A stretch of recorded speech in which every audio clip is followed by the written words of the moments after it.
Всем привет. Ну, репортаж из машины, так сказать.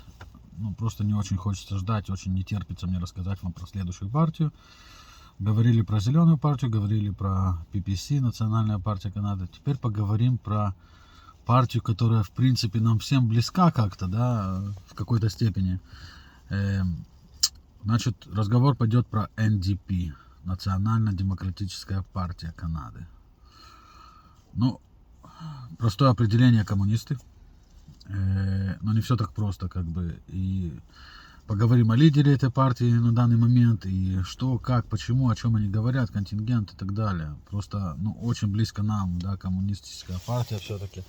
Те, кто моего возраста и старше, до сих пор все это помнят. Те, кто младше, не очень, но, может быть, наслышаны.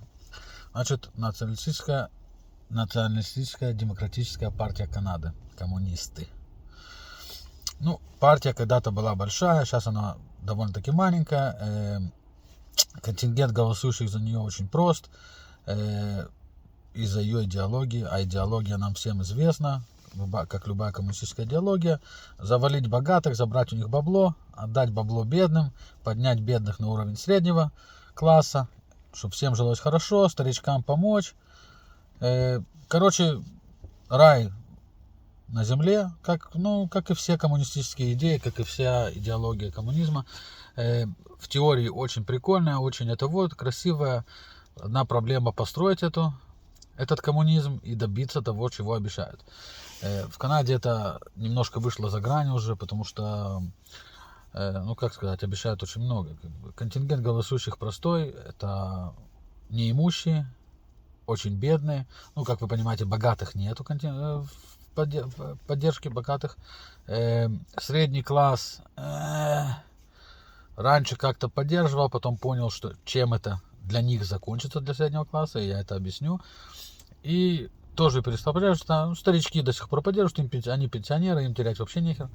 Они все поддерживают, ну не все, как бы, извиняюсь, есть богатые старички, они не поддерживают, среднего класса старички тоже не очень поддерживают. Короче, поддерживает молодежь, которая не хочет работать. Как говорили в советские времена, тунеядцы. Вот, те, которые сидят на пособиях и хотят много денег, ничего при этом не делая, чтобы им кто-то подарил, чтобы раскулачили богатых и дали им, и чтобы им до сих пор не пришлось ни хера делать, как бы, и просто жить за счет кого-то. Это по большому счету контингент. Значит, молодые неимущие, молодые тунеядцы, старички-пенсионеры в какой-то степени, и по большому счету те, кто с этого что-то имеют, как бы, в наших возрастах, а имеют с этого много и многие. Вот. Значит, платформа простая, как я уже сказал, чисто коммунистическая идеология. Что они обещают? Во-первых, они обещают много чего, конечно же, потому что им за это ничего не дадут, так что, знаешь, соврать не это вот. Так они как бы, в принципе, они говорят, опять же, обложить всех богатых налогами, поднять минимальную заработную плату до уровня, чтобы те, кто в среднем классе, кто пошли, учились, что-то как-то делали, чего-то добивались, чтобы они все были на том же уровне. И в чем заключается проблема? Ну, в принципе, опять же, поднять заработную плату, все это красиво на бумаге, но это должно за счет чего-то выходить.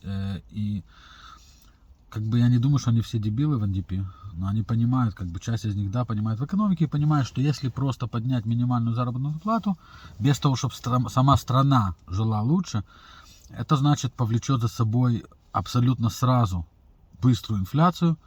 И те же тунеядцы, которые могли купить кусок хлеба, им сейчас поднимут на минимальную зарплату, им сейчас поднимут зарплату, но они все равно смогут купить только этот кусок хлеба. Потому что цены везде вырастут, потому что в других магазинах, в других на фабриках это все работают такие же, как они, с минимальными зарплатами. И если им поднимут зарплату, значит продукция вырастет в цене. Абсолютно адекватная реакция, сразу же будет поднятие цен, все взлетит, инфляция. Вторая проблема, то что поднятие минимальной зарплаты не всегда влечет за собой пропорциональное поднятие зарплат среднего класса, а это значит, что средний класс приблизится ближе к бедным, потому что им зарплаты не так сильно поднимут, а вот кусок хлеба купить им придется за большие деньги. Вот. Значит, среднему классу это не очень хорошо, конечно же, как и стране, в принципе, потому что инфляция всегда плохо для любой страны. В конечном итоге люди будут жить беднее, несмотря на то, что ну, циферки будут больше, а толком это ничего не поможет, потому что жить будет все равно тяжелее. Вот. Это насчет минимальной зарплаты, которую они обещают. Богатых они обещают раскулачить чуть-чуть, обложить супер налогами.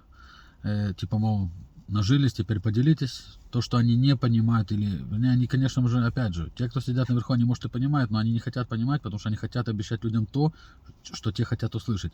Но если богатых обложить сильными налогами, они просто свалят. Ну нахера им тут жить и платить дофига налогов, если они могут просто свалить в другую страну, где нету такого сильного коммунизма, где их никто раскулачивать не будет, и будет жить все спокойненько там, переведут денежки свои, и получится, что страна потеряет вообще доход с этих людей от налогов, потому что они просто перейдут, ну, откроют фирму, они в другой стране, будут жить там и будут оттуда что-то там делать, списывать доходы так, чтобы налоги платили по минимуму и так далее. Значит, вот мы сказали уже, те, кто зарабатывает мало, жить лучше не будут. Те, кто зарабатывает средний класс, будут жить хуже. А богатые или будут жить намного хуже, или свалят. И тогда в стране будет вообще пипец. Но дело не в этом. Короче, поехали дальше. Значит, в этом заключается вся платформа. За это все агитируют. За это то, что они обещают. Причем, опять же, думаю, что те, кто сидят на самом верху, кроме их лидера оставим в сторонку, я о нем подробнее расскажу. Очень интересная личность. Вот. Но, короче, они сами, я думаю, в какой-то степени понимают, что то, что они обещают, нереально. Так же, как нам обещали коммунизм, к которому мы очень долго и упорно шли, долго и упорно строили. И усрались строить, потому что это все развалилось нафиг. И так и не достроили. Вот. И поэтому их идеи как бы неосуществимы. А если, не дай бог, они когда-нибудь осуществятся, то будет полная же. Вот. А теперь поговорим о лидере. Лидер очень интересная личность. Зовут его Джагмит Сингх. Он родился и вырос в Канаде. Его родители индийские мигранты. Относится он к сикхам. И я это говорю не чтобы побудить какие-то российские размышления, убеждения и так далее. Но это очень интересная тема, которая подходит к сегодняшним событиям, связана очень сильно. И я поэтому хотел отметить, что вот он относится к сикхам. Вообще сикхи хорошие парни, их тут много. Предыдущий министр обороны Канады был тоже сикх, он был генералом, выслужил в Канаде всю свою жизнь, тыры-тыры, трали-вали. Вот. Их, короче, не маленькая комьюнити, все хорошо. Теперь в чем заключается связь и... Короче, чувак, ну я извиняюсь за этот разговор, конечно, не очень интеллигентный, но чувак просто обезбашенный, отмороженный и вообще не знает, что базарит. Это так, грубо говоря, да. А вообще вот, ну, кроме того, что он все обещает, то, что он обещает, он кричит все открыто, что он коммунист, и вот это то, что он хочет сделать, как бы. Заметьте, что вот когда он говорит, что богатых что-то там надо завалить, обложить налогами, у него зарплата совсем не слабая, там, я не помню, 160 тысяч долларов, а то и больше, потому что он лидер партии. Там как бы серьезные бабки, но он себя не считает богатым, я так понимаю, хотя я уверен, что на эти деньги могут прожить 4 бедных. Вот. Он себя богатым не считает, и поэтому он как бы говорит, что надо раскулачить других богатых. Кроме этого, хочу связать его на секундочку, вот он полный Гиппократ, как бы в плане того, как он себя ведет, и хочу на секундочку связать это с сегодняшними событиями. Как многие из вас, может быть, знают, я в других роликах расскажу об этом намного подробнее вообще, что происходит сейчас в Канаде. 3 недели протестов, Оттава заблокирована и так далее. Парламент Хилл, это где сидит парламент, заблокирован. Границы были до недавнего времени заблокированы в течение недели, 2 недель, смотря какая граница с Америкой, как бы. Есть несколько точек границ с Америки, по которым перевозят груза и так далее. Вот они были заблокированы. Вот, короче, вот есть такой протест.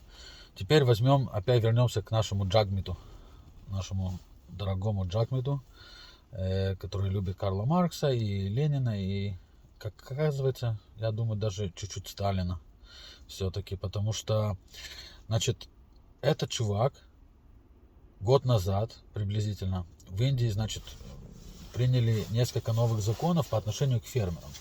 И, фермеры вышли на забастовки, протесты, там куча балагана, и тоже они там в столице протесты, и дороги блокировали, и то все, и третье, десятое.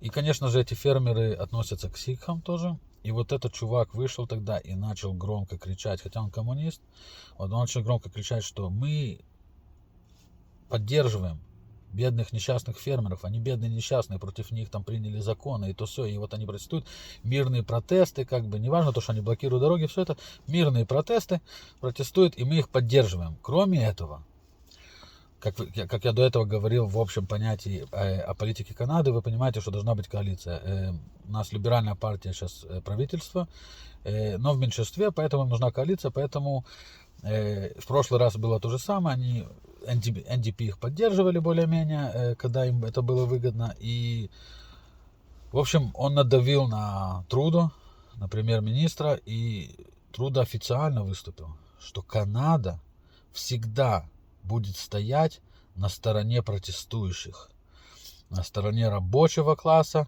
И Канада считает, что Индия не имеет права пользоваться никакими силовыми методами. Индия должна открыть дипломатический канал, должна начать диалог с протестантами, выслушать их и помочь им. Запомните эту тему, да? А теперь вернемся сегодня, прошел год. Кстати, протест в Индии закончился очень недавно, и да, фермеры получили то, что хотели. Но вот сейчас вернемся то, что сейчас говорит наш товарищ Сингх. О премьер-министре мы поговорим отдельно, а вот Сингх, вот очень интересно. Короче, с одной стороны, коммунист должен поддерживать революцию, то все. Но вот с другой стороны, видите, он вот вышел против этого протеста. И он забыл, что он говорил в Индии, и как он учил Индию себя вести с протестантами. Он просто вышел и сказал, что надо валить этих протестантов. Что это за фигня вообще? Кто они вообще такие? И что это такое вообще? И как они посмели? И это говорит коммунист, да, человек коммунистической партии, как бы. Лидер коммунистической партии, который год назад кричал, что фермеров надо выслушать, открыть диалог и открыть дипломатический канал и так далее. Тут он говорит, что нет, с нашими канадскими протестантами мы должны справляться по-другому. Никакой дипломатии, никаких диалогов. Завалить, просто в натуре силой выдворить нафиг и замочить всех. И кто не подчиняется, в тюрьму.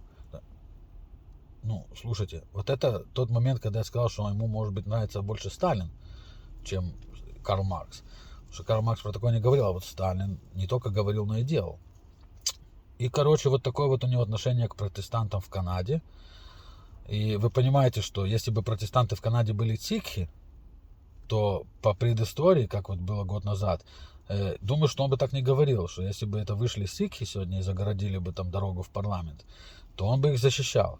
Но вот когда это не его, когда его это не за бок не тянет, когда ему посрать, в принципе, на канадцев, хотя он сам канадец и родился в Канаде, вот, но он не имеет такого вот притяжительной связи, как вера, значит, их надо мочить, канадцев. Канадцев надо всех мочить, они все нацисты, расисты, все вообще неадекватные отморозки, и ни про какой рабочий класс он не слышал, они вообще поддерживаются американцами и финансируются американцами, и актеры выступают в их защиту в Америке, это значит, они хотят просто Канаду угробить. Короче, в принципе, он тут же потянул вот этот вот гнилой Запад, который пытается нас всех развалить, всех замочить и так далее, то все, вот он поддерживает эти протесты, он как бы все это делает. А их на самом деле надо всех мочить. И когда вот в Индии была эта тема, как бы индийцы тоже как бы могли сказать, что ребята, Мы что-то не поняли, как бы. Вы поддерживаете наших фермеров. Это тоже гнилой Запад наших фермеров поддерживает, чтобы нам делать проблемы в Индии. Кстати, к слову сказать об этом поподробнее в ролике про протест, но индийская пресса сейчас просто ликует. Они называют Гиппократами всех, и его, и премьер-министра. Они говорят, как вы посмели нас учить демократическим путям, когда у нас были протесты в Нью-Дели и блокировали дороги, а когда у вас начались протесты, премьер-министр вообще убежал в неизвестное местоположение, ну, из-за как бы безопасности и так далее. А Сингх просто начал пороть чепуху всякую и кричать, что стыд премьер-министру, что он слабо себя показывает, что он давно должен был силой все это решить и всех замочить. Вот такой вот у нас интересный лидер партии коммунистов. Ну, слушайте, человек просто маразматик, и я как бы вообще, я иногда смотрю, что он говорит, и я не понимаю вообще, или он, ну, если сравнить вот немножко параллель с русской политикой, знаете, вот как бы, ну, Жириновский может. Жириновский, кстати, очень классный парень, считаю, очень умный. А то, как он себя ведет на политической арене, это просто, это его роль, это он как актер, и исполняет он ее просто превосходно. Но вот в этом тоже большая разница. Жириновский это делает, зная, что он делает. А этот отморозок просто делает всякую фигню, порит чепуху, и вообще непонятно, о чем он базарит. Кроме того, что он Гиппократ, и он говорит одно, когда ему выгодно, и абсолютно другое, когда ему просто по барабану, не то, что даже не выгодно, ему просто по барабану. Вот, и он как бы, ну, это просто неописуемо, как бы даже эмоций не хватает. Человек просто дебил.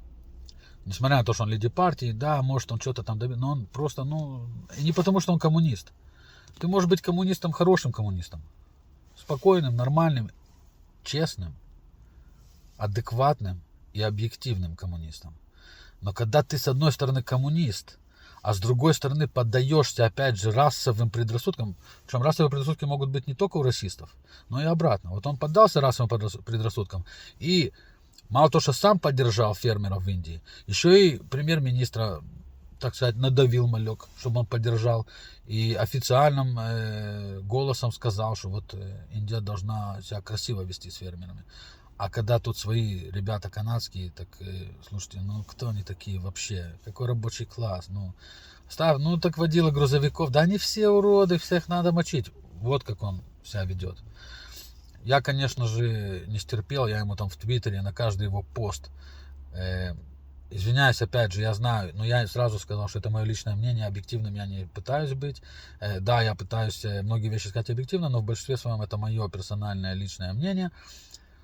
Но я ему над каждым его гнилым постом просто в последнее время ставлю вот это видео его про фермеров, как он выступил и сказал, что фермеров надо гладить, любить и разговаривать с ними красиво. Только через «пожалуйста» и «спасибо». А рядом поставил видео, когда он, ну, просто обезбашенно себя ведет по отношению к своим гражданам Канады. Кстати, я не знаю, я как бы делаю вот сейчас вот русскую серию, вот эту вот свою, но у меня есть несколько видео, которые на английском языке, которые говорят про сегодняшние протесты и так далее, про НДП говорят, про его лидера, про то, какой он Гиппократ. И вы можете это очень легко посмотреть. Кстати, есть там ролик, который именно говорит про вот этот вот, показывает соотношение, как НДП лидер и премьер-министр говорили год назад про Индию, и что они говорят сейчас. Просто, чтобы вы поняли, как бы там не надо даже слишком много или слишком хорошо знать английский на базовом уровне, но вы увидите даже как бы по интонации и так далее. Просто понять вот это вот лицемерие, когда ты год назад, когда это про кого-то ты говоришь одно, а когда это про тебя ты говоришь другое. Вот там очень красиво ролик, там действительно как бы очень легко понять, что произошло год назад и что происходит сегодня. Советую посмотреть. Если в какой-то момент я как-нибудь сделаю перевод на русский или что-то, то, конечно же, я добавлю, но я думаю, что там и так все будет понятно, тем более, что вы можете прогуглить, может быть, даже на русском языке есть новости из Индии, а в Индии они все про это сейчас говорят, и причем все ликуют, потому что они так и говорят, что лицемерие Запада показало себя сегодня, что они говорили нам и что они делают сами. Как вы знаете, у нас введен комендантский, ну не комендантский, а это как военный emergency. У нас, в принципе, все идет по военным законам сейчас. За 50 лет такого не вводили, но вот сейчас ввели, и вот Синг очень рад этому, и говорит, что этого даже недостаточно. Он говорит, надо просто мочить.